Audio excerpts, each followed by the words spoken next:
Yeah. Fait que merci de m'avoir invité. Ça fait quelques mois qu'on veut faire cet exercice, mais c'est très difficile. C'est un marché qui était quand même plus occupé qu'on pensait depuis les derniers quelques mois. Absolument, mais très heureux de t'avoir, Étienne, définitivement. Merci. Moi, j'ai hâte de goûter à ce qu'on a ici. Absolument. Un petit Glenlivet de 12 ans là, qui est très, très délicieux. Je pense que tu vas bien apprécier. Tu es un amateur? Un amateur socialement, effectivement. Je pense que c'est toujours bien apprécié. Les conversations sont très, je pense que, très plaisantes autour d'un verre. Et je pense que ça permet aussi des fois de décompresser après des longues journées comme on a récemment. La prochaine fois, je vais t'apporter un cigare pour accompagner le. Ouais, le cigare, c'est peut-être plus pour les Caraïbes ou les endroits qui sont un petit peu plus ensoleillés, définitivement. Mais non, j'aime bien parfois, des fois, après la journée de travail, c'est une forme de décompression aussi, là, définitivement. Il y en a pour qui c'est la cuisine, il y en a pour qui c'est autre, mais je pense que c'est un bon environnement, définitivement. Ouais. Allons-y avec un verre. Absolument, oui. Quand tu as commencé, j'aimerais ça qu'on retourne du début parce que tu étais quand même assez jeune pour rentrer dans le métier. Absolument. Alors, repars-nous là, du début là, de comment ça a tout commencé pour toi. Là. Écoute, j'ai commencé, j'avais 22 ans, en fait. L'histoire est assez cocasse et je pense que... santé, okay. Merci de... Non, 22 ans, c'est jeune. Oui, on en voit plus aujourd'hui, mais si on retourne en arrière, là, une dizaine, quinzaine d'années, c'était quand même très jeune. Définitivement. Puis je pense que ça a démontré beaucoup sur ma personnalité en soi. Je suis quelqu'un qui a eu une éducation définitivement très disciplinée sur le travail et sur la résilience. Discipline aussi, qui font partie de mes 3 qualités que je nommerais. J'ai été quand même insistant auprès de Marie-Yvonne, en qui j'ai énormément de respect. J'ai eu 3 entretiens avec elle. Avant d'avoir Avant d'avoir une moindre chance, définitivement. Je suis le courtier qui a probablement passé le plus d'entretiens avec elle pour pouvoir avoir une chance, mais mon objectif était précis. Je tenais ardemment à travailler auprès d'elle. Je pense que j'ai eu énormément de respect, d'admiration. Et au bout de tout ça, elle m'a donné ma chance, définitivement. J'étais résilient, j'étais persévérant. Donc, effectivement, d'arriver dans le marché, un marché qui était... Là, on remonte à quelle année, là, à peu près? Là? On remonte en fin 2012. Fin 2012, début 2013, j'ai débuté, d'ailleurs, ça fait pratiquement plus de 13 ans que je suis avec Royal Lepage. Je pense que la loyauté est très importante, définitivement, de nos jours. Donc, on monte, c'est ça. J'avais 22 ans dans mes débuts. Mais là, comment tu t'es lancé dans l'immobilier? C'était quelque chose... tu avais déjà réfléchi à ça avant? Mon background, initialement, c'est en comptabilité. Donc, j'ai effectué mes études en comptabilité et disons que j'ai décidé de faire un virage de 180 degrés, poursuivre mon cours en immobilier. Ça a été un petit peu l'étincelle. Je cherchais quelque chose de... Écoute, lorsque j'étais jeune, on se cherche, on fait des expériences, on veut voir un peu c'est quoi... Oui, mais je pense qu'au final, il y avait quand même des étoiles qui étaient un petit peu alignées. Lorsque j'étais jeune, je voulais beaucoup... j'achetais toujours des revues de plans d'architectes. OK. Tu avais un intérêt déjà. J'avais un intérêt déjà. J'étais malheureusement zéro manuel. Donc, la construction, ce n'était pas une option. J'aimais les chiffres, j'aimais quand même...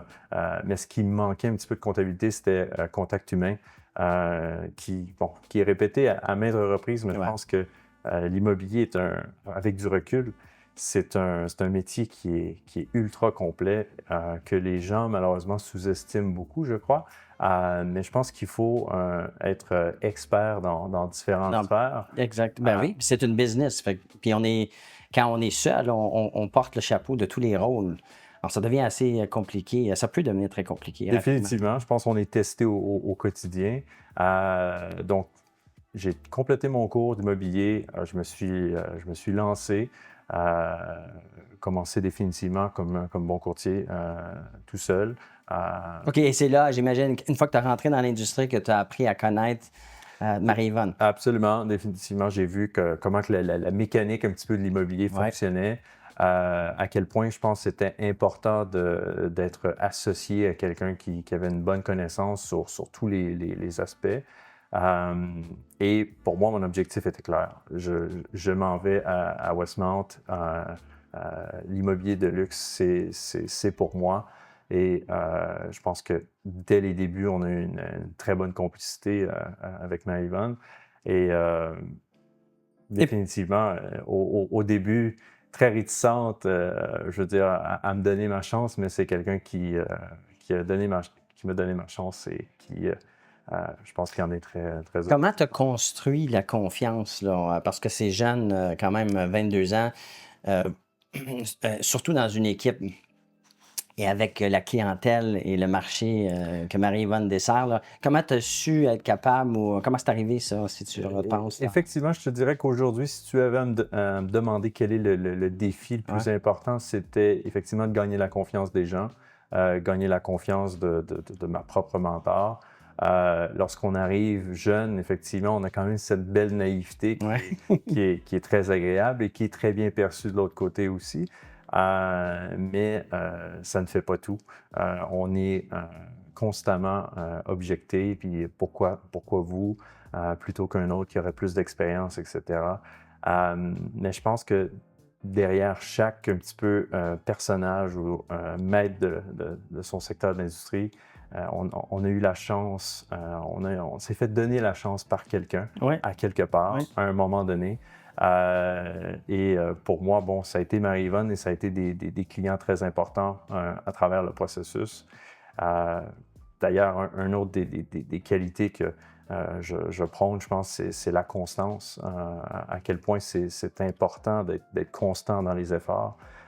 Puis si je reviens un petit peu à mon éducation, je pense que c'est de là que ça vient aussi. J'ai toujours compétitionné dans des sports à haut niveau. Lorsque j'étais jeune, je fais plusieurs sports et pour moi, la discipline était super importante. Et c'est pas pour rien que dans les sports de haut niveau, on pratique 3 fois plus ou 2 fois plus que lorsqu'on joue, on performe.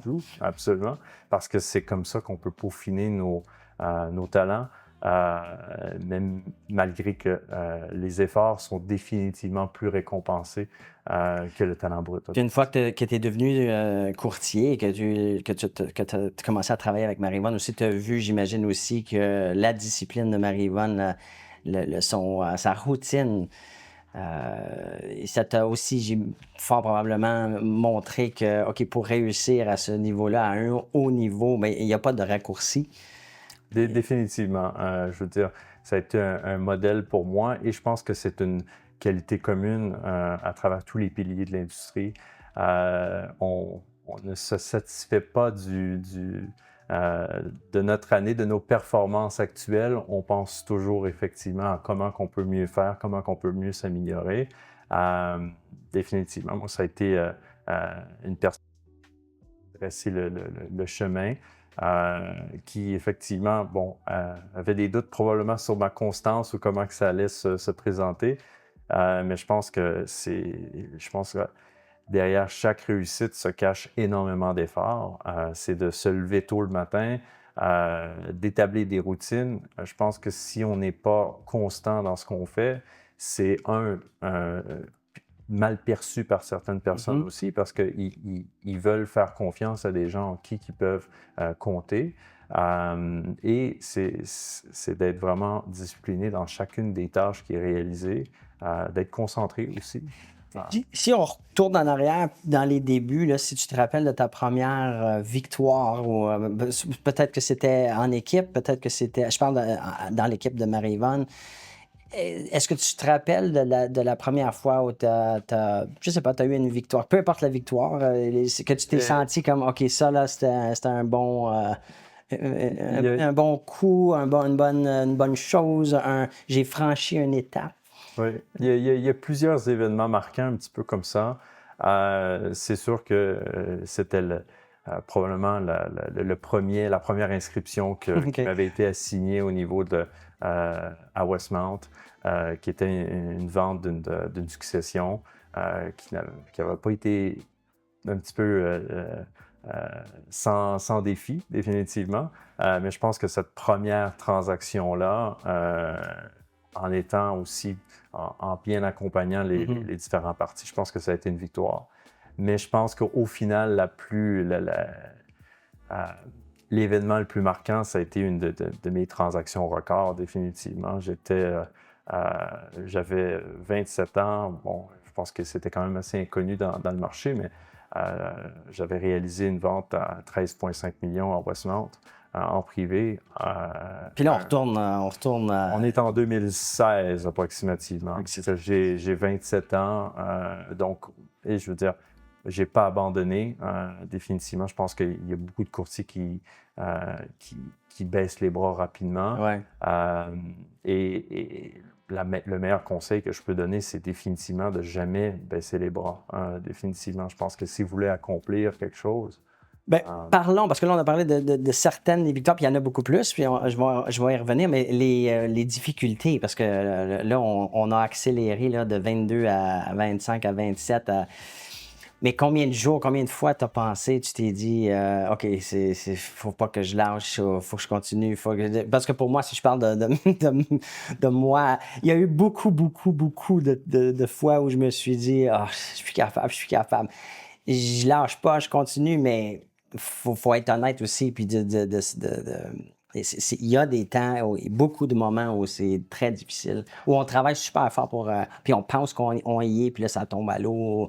Absolument. Je pense que l'immobilier est probablement le métier qui procure le plus... Les hauts, les bas, les hauts. le plus d'émotions, énormément de hauts et de bas dans un court laps de temps. Maintenant, je dirais avec du recul, ma pensée, c'est que derrière chaque mauvaise nouvelle va se conclure par une bonne nouvelle, définitivement. Je pense que c'est la meilleure approche, mais c'est énormément difficile. Définitivement, je pense qu'il y a des défis à chaque jour. On pense pouvoir avoir des mandats, etc., qu'on pense que c'est un peu de l'acquis. Mais non, je pense qu'il faut se présenter à chaque jour. L'immobilier, c'est 365 jours par année. Beaucoup de gens ont de la difficulté à l'accepter, mais c'est la beauté de notre travail. C'est un domaine qui n'arrête jamais. C'est très difficile mentalement. Je pense que c'est beaucoup plus difficile mentalement que physiquement. Quand tu dis de quel côté, de quel aspect? Là, Je pense que c'est d'être toujours disponible, d'être toujours alerte, d'être toujours aussi... de bien présenter. Il faut toujours bien se présenter. On ne sait jamais qui qu'on peut croiser. L'immobilier est probablement un des sujets les plus parlés par quiconque. Donc, on s'en va à l'épicerie en sortant même du bureau à 8h45 ou à 9h le soir. Il y a quelqu'un qui va t'introduire, dire « Ah, comment se porte le marché? » et autres. Donc, même si à 9h le soir, ça ne compte pas. C'est une relation. Ouais. C'est une relation qui peut être bâtie à 9h le soir, même si ça ne nous tente pas. C'est pas du travail de 9 à 5 où on ferme le téléphone, qu'on rentre à la maison et qu'on se dit « Ah, notre journée est faite. » Non, parce que cette personne-là qu'on rencontre peut potentiellement être un client demain, dans 1 an, dans 5 ans. Et c'est ce qui nous stimule aussi, d'une certaine façon. C'est sûr que mentalement, disons qu'on n'est jamais à l'abri des émotions des clients aussi. C'est une industrie, surtout dans le résidentiel, qui est menée par les émotions des clients. C'est leur maison personnelle, donc autant du côté vente, autant du côté achat, auquel les surprises ou les changements de statut, changement d'émotion, peuvent énormément influencer les... Fait que ton développement, si tu veux, personnel, ou ton développement en tant que courtier, là, c'est quel aspect que tu as dû travailler le plus ou qui était le plus difficile, basé sur juste qui tu es, ta personnalité? Comme pour moi, je suis pas quelqu'un de très patient. Fait que Ça, c'est quelque chose, on en parlait tantôt aussi, je suis très type A et fait qu'il y a des aspects surtout quand on veut performer à un certain niveau, on doit être honnête avec soi-même et de dire, OK, ça, de ce côté-là, je dois m'améliorer. Pour toi, ça c'est quoi là? Quelqu'un de très passionné, donc dans tout ce que j'entreprends, c'est vraiment à 100% et même des fois 110, 125%. Et c'est sûr que je suis très émotionnellement impliqué dans chacune des transactions. Et c'est parfois un commentaire que Marie-Yvonne me transmet, de dire, effectivement, essaie de détacher un petit peu parce qu'effectivement, on est là en tant que courtier d'être l'intermédiaire et d'être un peu moins émotionnellement impliqué. Mais on veut tellement réussir pour le client, on veut tellement que ça fonctionne, on veut réaliser leur rêve, on veut réaliser leur objectif, qu'effectivement, des fois, de peut-être prendre un pas de recul, c'est que pour le bien, des fois, d'une transaction ou d'une relation future. Et je dis souvent, maintenant, on rencontre 2 fois les gens dans une vie. Des fois, lorsqu'on se donne à 110% sur des mandats auxquels effectivement on ne peut pas réaliser ou qu'on ne peut pas finaliser, on ne sait jamais. Je veux dire, aujourd'hui est un très bon exemple. J'ai eu la confiance d'un ancien de mes clients qui est retourné vers moi pour une vente. J'étais très déçu initialement, puis bon, c'est facile de se laisser aller dans l'émotion, puis d'abandonner, de dire « Ah... » Donc ça, c'était un client avec qui tu avais travaillé qui, pour une transaction ou une vente, a décidé de travailler avec quelqu'un d'autre. Voilà. Ça n'a pas fonctionné et là, tu es revenu. Voilà. Fait que de pas répondre ou de pas couper ou de ne pas couper les liens, de pas agir impulsivement. Émotionnellement. Je crois que c'est super important. Je veux dire, la spontanéité est très importante dans notre métier, mais on doit quand même aussi être rationnel dans nos décisions. Puis ça, vous voyez, ça, c'est une autre récompense également là, que l'expérience nous... je pense qu'à tous les jours, on apprend. Là, absolument. Il y a eu plusieurs ventes records. Tu en as mentionné une, mais au cours des années, il y en a eu beaucoup d'autres. J'entends souvent les courtiers me dire que de travailler dans le marché du luxe ou avec la clientèle de luxe, c'est la même chose que une propriété plus moyenne, là. Mais différentes gammes, effectivement. Je sais pas si je pense pas que je serais d'accord. J'aimerais savoir ton opinion sur c'est-tu la même chose, c'est-tu les mêmes démarches? Est-ce que c'est la même approche, la même mise en marché? Bon, c'est sûr qu'il y a différents aspects par rapport à ça. Je dirais que au niveau de la transaction en soi, je dirais que les parties sont définitivement plus exigeantes. C'est des gens qui ont certaines attentes. Qui veulent être servis à la hauteur de leurs attentes aussi et à la hauteur même de notre service. Donc, la barre, elle est établie déjà très haute et de justement réaliser et d'atteindre ces niveaux-là, ça demande énormément de compromis. Je ne veux pas dire sacrifice parce qu'au final, c'est quand même des choix personnels de chacun. Mais oui, c'est des clients auxquels que tu ne peux pas répondre le lendemain matin. C'est des gens qui s'attendent à avoir des... Ouais. Surtout avec la technologie d'aujourd'hui, comme on parlait précédemment, la transmission d'informations est tellement rapide et les gens s'attendent à la même chose de leur côté. Donc, c'est sûr que attention, service personnalisé, d'être disponible. Eux autres, ces personnes-là travaillent probablement 7 jours sur 7 également aussi. Donc, ils ont la même perception ou la même attente envers... Mais les disponibilités doivent être les mêmes, là, doivent être reflétées. Disponibilité, niveau service également. La discrétion aussi. Discrétion aussi, effectivement. On est surtout au Québec, on est définitivement plus affecté au niveau de la confidentialité. C'est arrivé à plusieurs reprises, nous, de notre côté, de devoir signer des ententes par rapport à ça. Et je pense que c'est un respect mutuel, effectivement. Autant qu'on veut promouvoir notre marque, effectivement, et se mettre de l'avant. Mais je pense que, comme je mentionnais un petit peu plus tôt, la confiance des clients est beaucoup plus importante parfois. J'ai fait plusieurs transactions répétitives avec des clients qui voulaient garder leur confidentialité, définitivement, auquel j'ai eu beaucoup de respect parce qu'effectivement, ils m'ont fait confiance. J'ai fait des transactions records avec ces personnes-là. Puis pour moi, c'est un respect mutuel, définitivement. Les meilleurs moments, là, quand tu te rappelles, tu repenses au passé comme on fait ce soir, pour toi, ça ressemble à quoi? Tu as parlé des ventes records et tout ça, mais je ne sais pas, est-ce que c'est toujours ça? Je pense que c'est définitivement de toujours avoir une croissance personnelle et professionnelle dans tout ça. Les ventes records sont toujours plaisantes, définitivement. Je pense que c'est toujours des événements qui sont assez marquants aussi. Mais comme j'expliquais un petit peu, les piliers dans notre industrie ne se satisfait pas nécessairement du résultat présent.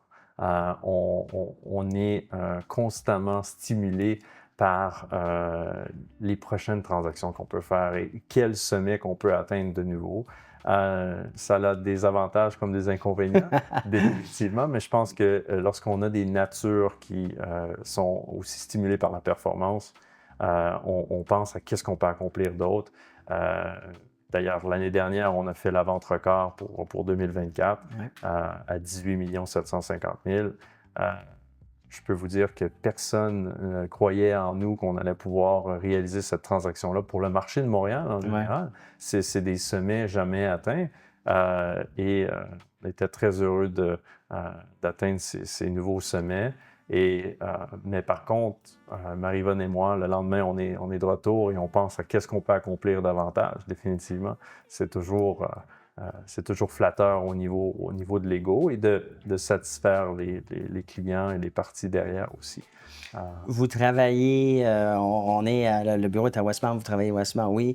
Il y a d'autres secteurs aussi. Vous couvrez beaucoup de territoires finalement parce qu'on ne peut pas se limiter non plus aujourd'hui. Comment tu vois parce que ça a évolué, ça a changé ça, au cours des années, différents marchés avec la venue des technologies aussi qu'on n'avait pas avant. C'est moins géographique aujourd'hui. Ça ressemble à quoi, là? Parce que vous avez vendu à Magog, Hudson, Sandville.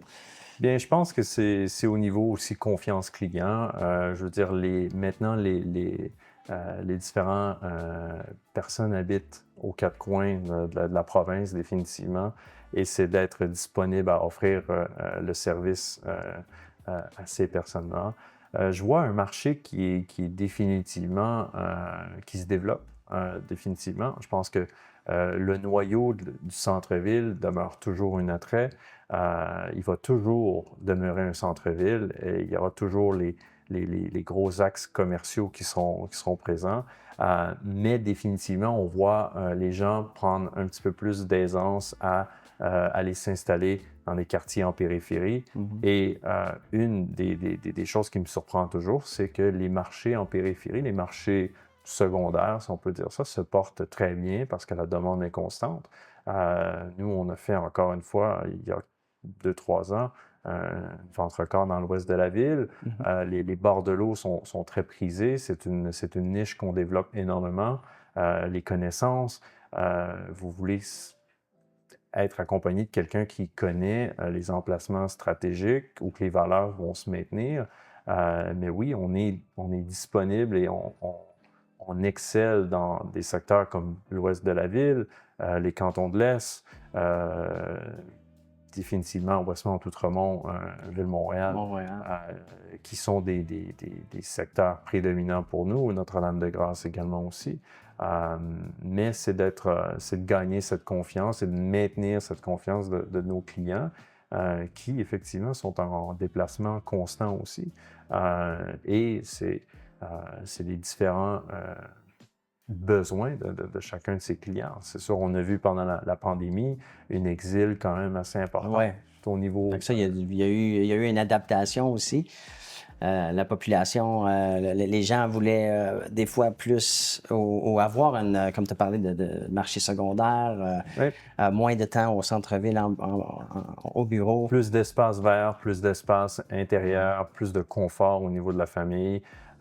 C'était des critères qui étaient extrêmement recherchés et qui est encore recherché définitivement. On sent encore les marchés. Bon, oui, il y a un équilibre, une balance qui est en train de se créer, mais quand même, les gens n'ont pas peur sont pas effrayés d'être à une distance un petit peu plus importante du centre urbain pour pouvoir gagner en confort, définitivement.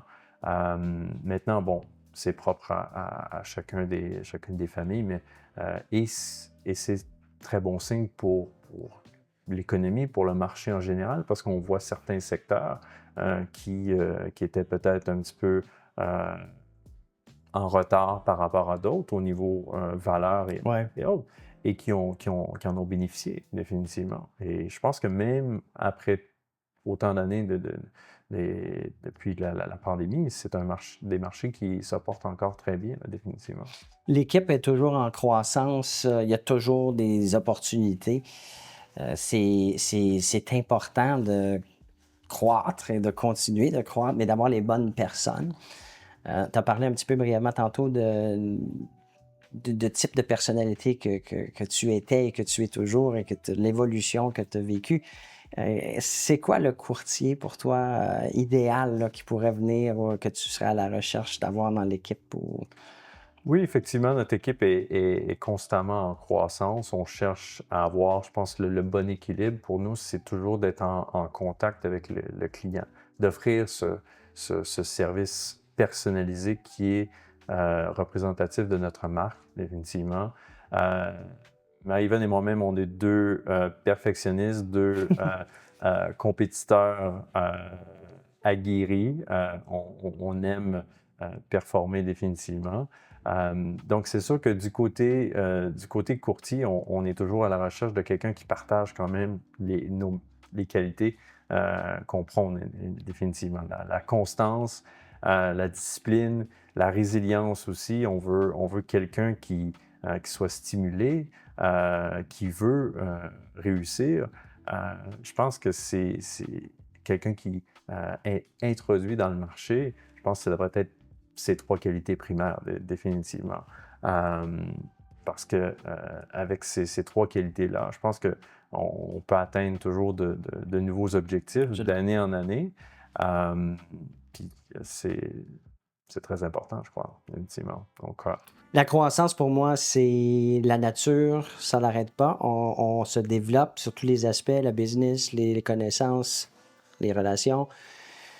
Tu vois ça de quelle façon? Tu le vois dans tous les aspects de ta vie, le développement, la croissance? Oui, je pense que c'est super important. Tu me demandais un petit peu plus tôt ma perception par rapport à la recherche d'un nouveau courtier, comment on veut qu'il s'intègre dans notre équipe. Pour nous, c'est super important. On veut quelqu'un qui a les mêmes valeurs que nous parce que on est des personnes qui prônent énormément ces qualités-là dans le quotidien. Marie-Yvonne et moi, on est des personnes qui cherchent toujours à s'améliorer, autant personnellement que professionnellement. Je pense que surtout en immobilier, on apprend, on est dans l'intimité des gens. Il y a beaucoup d'aspects psychologiques définitivement et beaucoup d'émotions. Et parfois, c'est un petit peu d'apprendre de tout ça, comment un petit peu s'évader, comment un petit peu naviguer avec tout ça. C'est des aspects qu'on développe à chaque jour, définitivement. Pour moi, ça a été toujours mon évasion, c'était le sport. Définitivement, je suis quelqu'un de très discipliné. Je suis un cycliste, je suis un coureur.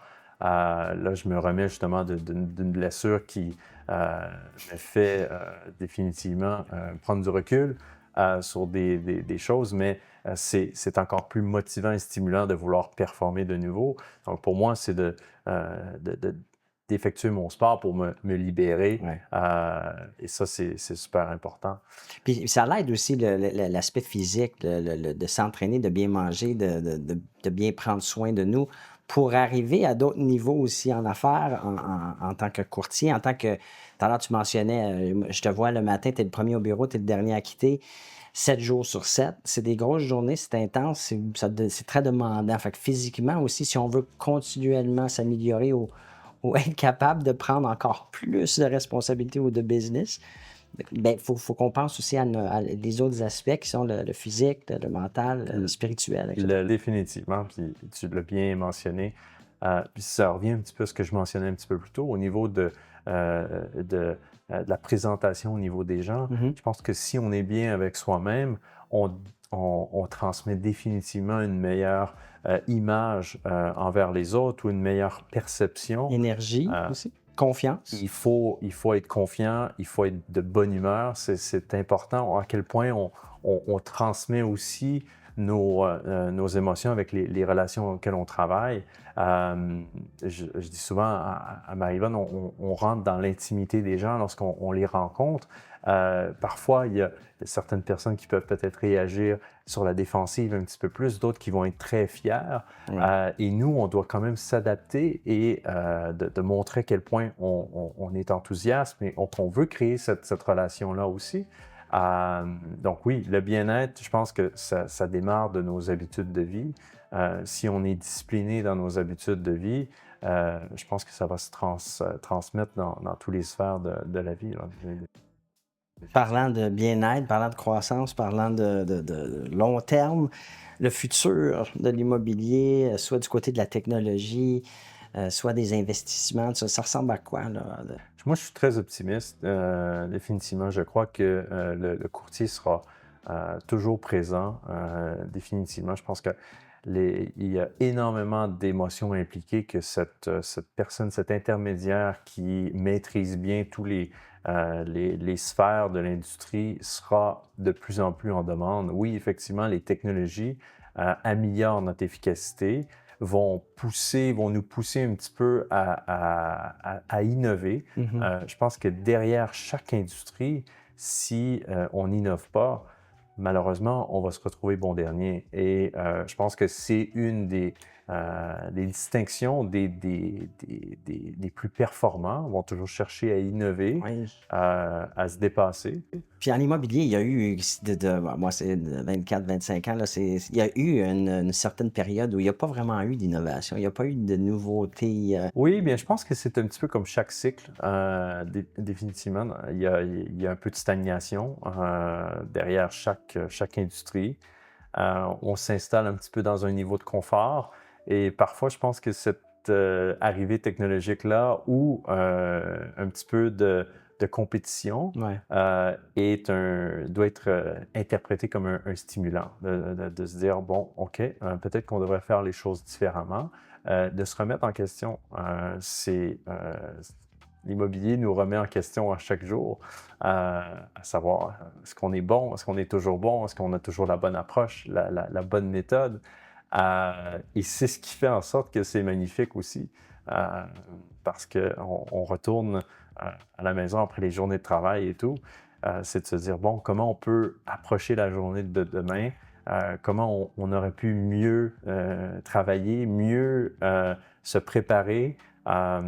Donc, l'innovation est la clé dans tous les secteurs de l'industrie. Puis, de mon côté, je pense que c'est d'intégrer davantage les outils technologiques, d'être constamment près des clients. Je veux dire, la nature humaine est faite en sorte qu'on adore un peu l'attention, définitivement. Je pense que quiconque, que ce soit nous dans un magasin ou quoi que ce soit, on aime toujours un petit peu cette attention.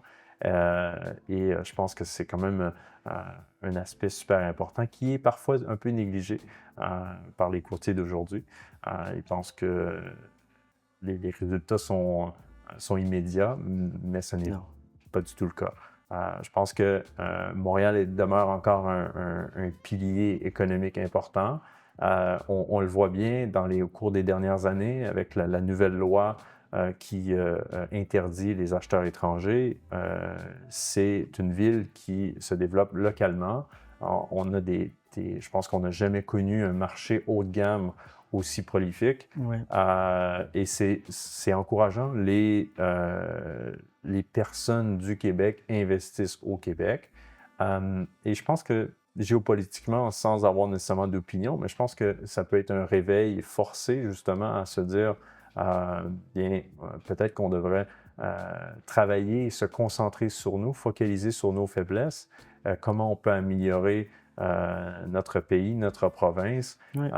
afin de justement encourager et stimuler ces investisseurs locaux qui... faut pas négliger notre économie locale parce qu'on a fait des grosses transactions de notre côté et 98% du temps, c'était des acheteurs locaux. Et ça, les gens ne le réalisent pas, mais les gens d'ici achètent ici. Et ça, c'est super important pour nous parce qu'on ne veut pas du tout effrayer ces gens-là. Au contraire, je pense qu'on doit travailler avec ces gens-là qui continuent d'investir ici dans leur propre province. Ben, merci. Je lève mon verre à l'équipe Marie-Yvonne Pain, à Samuel et au futur de l'immobilier. Ouais, ben, comment? Yeah. Ça là fait juste prétendre qu'on discute, qu'on parle. Juste comme on a du fun, on se parle de hockey, de toutes sortes d'affaires. T'écoutes-tu le hockey ou pas vraiment? T'as pas le temps? Un petit peu. Socialement, disons. Non plus. Je regarde les nouvelles, je check ce qui se passe, je fais semblant de parler à Mike. Mike, c'est un gros fan. Un gros amateur. Ouais. J'ai dit, t'as-tu vu le tel nom est blessé ou il joue? Son sports. Exactement. It looks like I know what the hell I'm talking about. I have no idea. Mais non,